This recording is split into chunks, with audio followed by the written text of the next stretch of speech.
Did you know Georgie was almost killed earlier before his fate by the storm drain? He walked down the 4 steps to the cellar shelf, his heart a warm, beating hammer in his throat, the hair on the nape of his neck standing at attention, his eyes hot, his hands cold, sure that at any moment the cellar door would swing shut on its own, closing off the white light falling through the kitchen windows, and then he would hear it. Something worse than all the commies and murderers in the world. Worse than the Japs. Worse than the Till of the Hun. Worse than the somethings in 100 horror movies.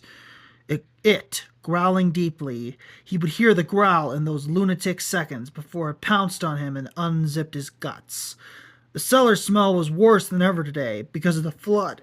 Their house was high on Witcham Street, near the crest of the hill, and they had escaped the worst of it. There was still standing water down there that had seeped in through the old rock foundations. The smell was low and unpleasant, making you want to take only the shallowest breaths. George sifted through the junk on the shelf as fast as he could. Old cans of kiwi shoe polish and shoe polish rags, a broken kerosene lamp, 2 mostly empty bottles of Windex, an old flat can of turtle wax. For some reason this can struck him, and he spent nearly 30 seconds looking at the turtle on the lid with a kind of hypnotic wonder. Then he tossed it back. And here it was, at last, a square box with the word golf on it. George snatched it and ran up the stairs as fast as he could, suddenly aware that his shirt tail was out, and suddenly sure that a shirt tail would be his undoing.